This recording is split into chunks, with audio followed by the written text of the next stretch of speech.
Have you ever been in a heated situation? I know I have. Maybe you found yourself wondering what you could have done differently to respond to that difficult situation. Or perhaps, after the fact, you were thinking of different ways that you could have handled it. Maybe you could have de-escalated the situation instead of, well, whatever it was that happened. Well, my friends, today we are going to talk about when to de-escalate and when to stand your ground. Welcome to another episode of the All Around Growth Podcast. This is episode number 116, and for those of you who are new to the show, the All Around Growth Podcast is a show that gives us the insight and tools to build the life and homestead of our dreams. My name is Rob Kaiser, and I am your host. Today is Thursday, March 11th, 2021, and as usual, I am coming to you live. Well, live right now, but previously recorded on the morning of this Thursday from the cab of my 1997 Dodge truck. It's not pretty and it's not new, but it's paid off and it's mine. Anyways, the title of today's show is The Art of De-Escalation. And before we talk about why we are talking about this today, I would like to make a warning of language that will likely be contained in this episode.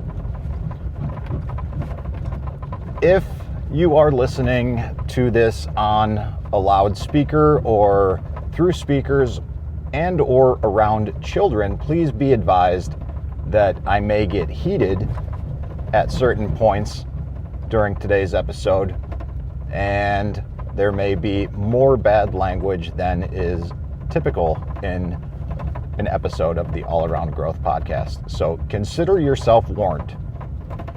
Now, why are we talking about de-escalation and standing ground? Well, we received some audience feedback about this topic recently. Excuse me. Actually, it was yesterday. And without providing too much detail, I'm not sure if this individual wants to be named, but here is the backstory. Now, where they work, the hours are getting cut.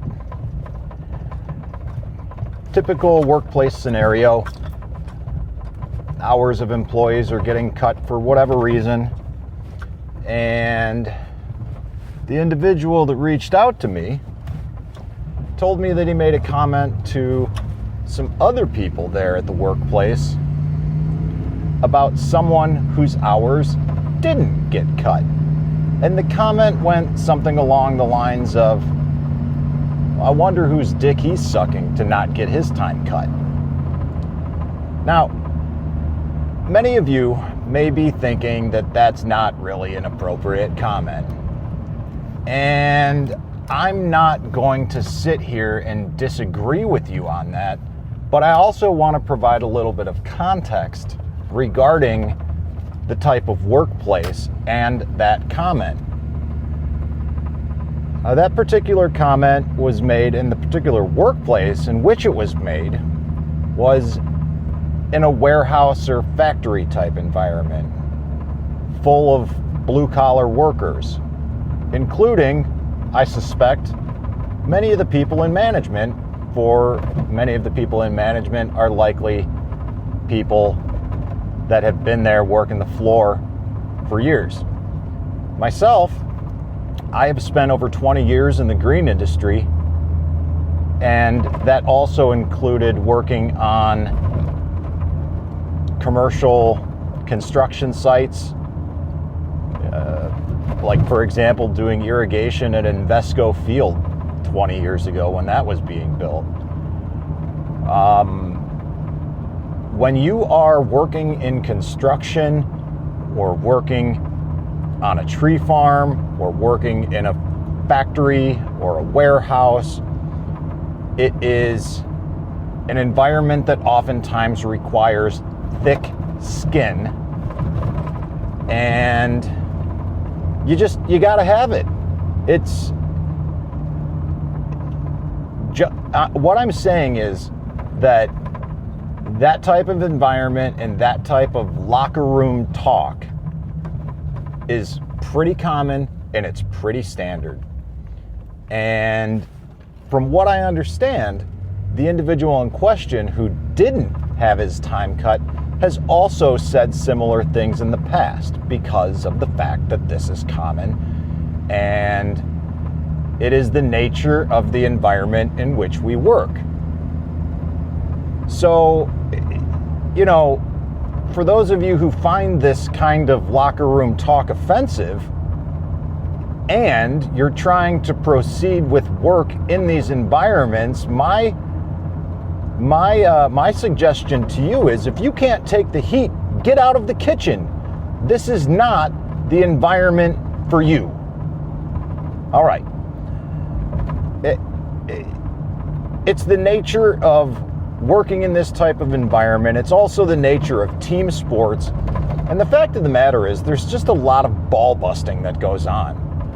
And this type of ball busting and these types of wisecracks are generally acceptable, provided it is within your own circles. Now, if there's someone from an outside environment or someone from another team, for example, and they come in to where you are and your team is, and they start busting balls, that doesn't really work. It's a dynamic that's hard to understand for many people unless you've actually been involved in that type of environment directly. And if you don't understand what I'm talking about, it's likely because you never worked in these environments yourself, or you don't understand it because you're a thin-skinned pussy that's a bit too sensitive and delicate to understand what I'm talking about and frame it in the context that is relevant to the situation that I'm talking about.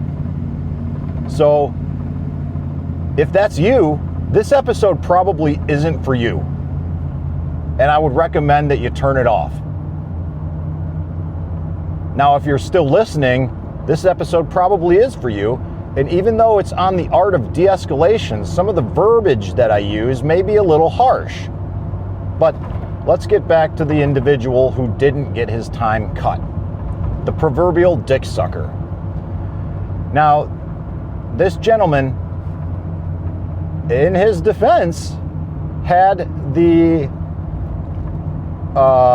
balls to confront our audience member and discuss it with him.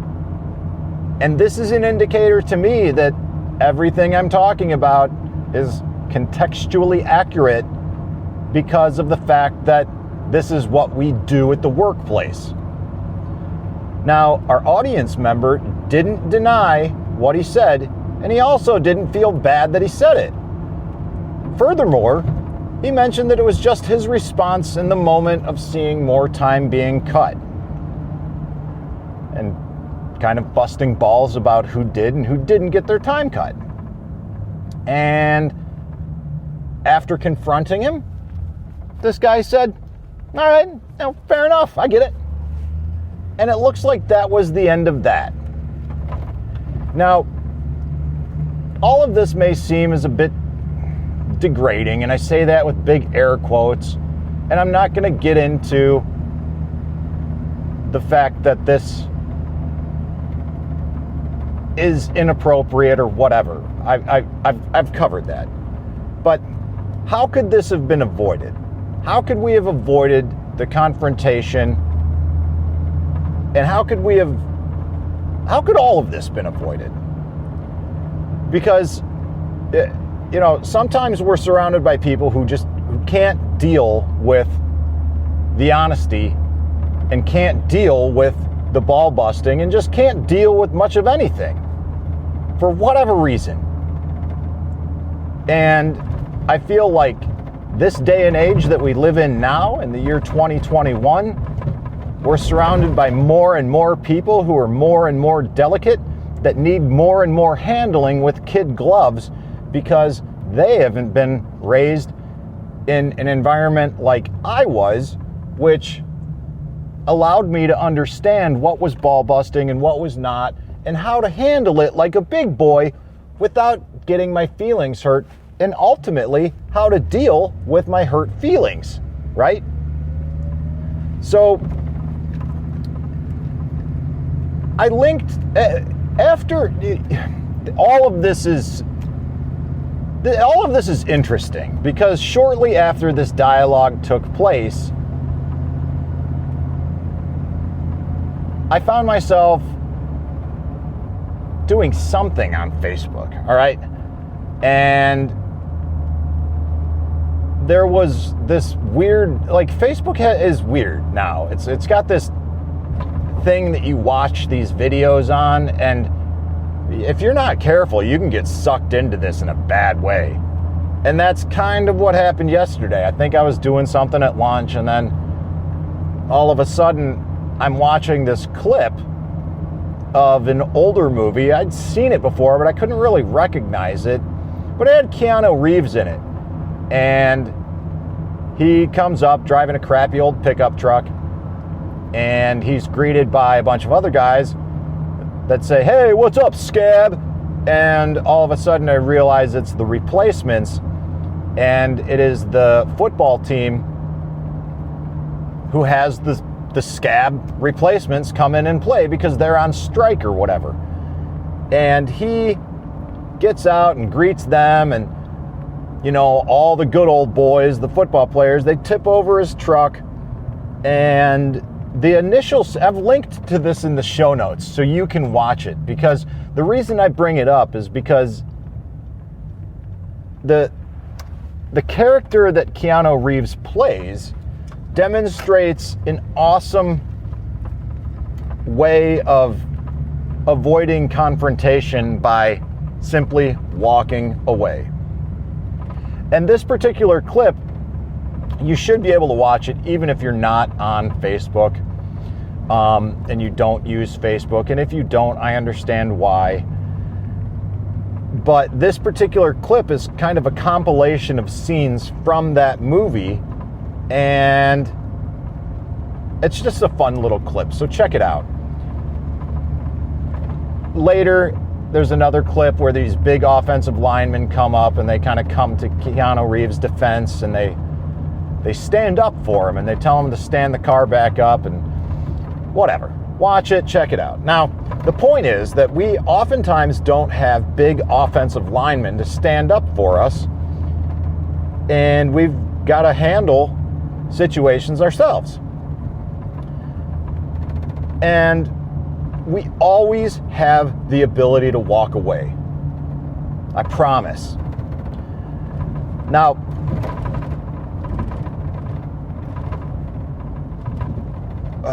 I'm losing, I'm going long, and I'm getting into work. So anyways, I've been on an Earl Nightingale kick lately. And yesterday we talked more about one specific point in The Strangest Secret in the World. That was paying yourself 10%. Now, one key phrase that stood out to me and always does stand out to me is, to be successful, we must be willing to pay the price. And that's what we're doing in this podcast, all around growth. We're looking to improve our lives through personal growth and development. And we're just looking to be successful people in whatever way we define success ourselves. Now, that price that we must pay is many things. And like I said yesterday, we talked about this a little bit. One, you become what you think about. And what Earl Nightingale says is, it's understanding emotionally as well as intellectually that we literally become what we think about. That we must control our thoughts if we are to control our lives. It's understanding fully that as ye sow, so shall ye reap. Okay? And that's important because we get what we give. And if we are miserable, we create misery in our own lives. 2, remember the word imagination. Let your mind soar. Second, it's cutting away all fetters from the mind and permitting it to soar as it was divinely designed to do. It's the realization that your limitations are self-imposed and that the opportunities for you today are enormous beyond belief. It's rising above narrow-minded pettiness and prejudice. And 3, courage. Concentrate on your goal every day. Thirdly, to use all your courage to force yourself to think positively on your own problem, to set a definite and clearly defined goal for yourself, to let your marvelous mind think about your goal from all possible angles. And the 4th step was saving 10% of what you earned, and we talked about that yesterday. Now, ultimately, action is where it's at, and action is what's important, and all of these ideas are worthless unless we act upon them, okay? So, if we focus on the negative people in our lives, we become what we hate. I may have to wrap this up shortly because we've got some people walking towards my truck. I'm running a little late, although business hours don't technically open until 8. I usually get here a little earlier, and subsequently, I am running a little bit late today. So if I have to cut this off short, I apologize. But I'm going to do my best to wrap up my thoughts here and conclude accordingly. Like I said, we become what we hate. And I think that it's important that these 3 points encourage us to dream of our potential. And I also want to say that we should not be limited by the idiots that surround us. We got to remember that we're better than them, but we are only better than them if we want to be. We got to remember that our limitations in life are self-imposed. Now, number 3 was about goals, and to let our mind think about all of our goals from all angles. And thinking about the options that we have and the opportunity that we have is important because those options and opportunities are what allow us to diffuse the situations. Now, if I'm dealing with a difficult situation and I'm trying to de-escalate something with a family member or my girlfriend, oftentimes I default to a 24-hour rule and ask them if this is urgent or important, and if it's not urgent, can we address it tomorrow? Because I find that I get so caught up in the moment that I lose myself and I'm not always able to speak rationally because I'm overridden with emotion in the moment. Now, we can't always take this 24-hour rule at work, but it's always possible to say, excuse me, I need to use the restroom. And we can walk away and take a minute and diffuse the situation somehow. And even if we're faking taking a piss, we can say the serenity prayer and come back with just a little bit more of a clear mind and a little bit more rationale. Sometimes this may, especially in these environments that we work in, sometimes this may give us the opportunity to be seen as a pussy by other people. So what? Get over it. We can't let the opinions of other people bother us. I have embraced being the pussy and the weirdo and the strange dude that does strange things, and that's okay. Because you know what? I'm not like the people that have those opinions of me. One of the things that Earl Nightingale says in The Strangest Secret in the World is the thing that challenges us the most is conformity. Listen to that. Go back and listen to The Strangest Secret in the World. There's so much good content in there. And ultimately, when it comes to the de-escalation of these stupid and difficult situations, we got to take the high road. It's not always easy, but more often than not, it's the most appropriate way. And if the particular situation that causes us so much pain and angst, like your job, for example, we got to find a way out.